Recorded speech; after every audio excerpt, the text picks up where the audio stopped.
The Weller Cohiba has been on my radar for quite some time, but I didn't really know if I was feeling the almost $40 price tag on what is basically a novelty cigar. Don't get me wrong, barrel-aged tobacco is a lot of fun, and the Davidoff Winston Churchill Late Hour with a 6-month Scotch barrel-aged tobacco is one of my favorite cigars of all time. This Weller Cohiba is the 2023 release, made with Nicaraguan wrapper and Brazilian and Nicaraguan filler. The binder is American broadleaf, presumably Connecticut, that's aged in Weller bourbon barrels. Now, this is the third release of the Weller Cohiba, but only the second to have barrel-aged tobacco in it. The initial release in 2021 was designed to be the ultimate pairing for Weller 12-year bourbon, but had no bourbon barrel-aged tobacco in it. In this case, we're going to enjoy the Cohiba with Weller Antique 107.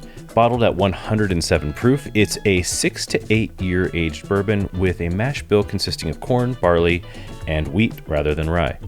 We'll get to the tasting notes on it in a bit, but I have to say I was saving this for a special occasion, but then figured this is a great occasion to open it up. And it was the star of the show, by far. This video was intended to be longer and have more of the actual enjoyment of the Weller Cohiba in it. However, I gotta say, I did not enjoy this cigar. Almost at all. The first third was somewhat tasty with obvious whiskey influence, but it was so nutty right away and it just kept going that way. Now, I've had a lot of Cohibas in my life. The Cubans I've enjoyed are transcendent. The Nicaraguan and Honduran ones, however, are absolutely always one note. And unfortunately, this cigar was no different. It tastes like burnt nuts all the way down from start to finish.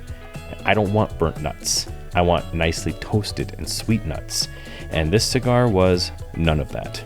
Just burnt ass nuts. 0 out of 10, do not recommend. The Weller Antique 107, on the other hand, was remarkable. I've enjoyed a number of Weller offerings over the years, but somehow this one stayed off my radar, and boy was I delighted by it. It was certainly sweet with caramel and butterscotch on the palate with a very nice version of candy pecans throughout. The mouthfeel is rich and buttery, and the aromatic nature of the whiskey would have been such a nice complement to a half-decent cigar. Thankfully, I still have a whole bottle of it to enjoy with proven pairings. So, to sum up, is the Cohiba Weller worth the price? No, not by a long shot.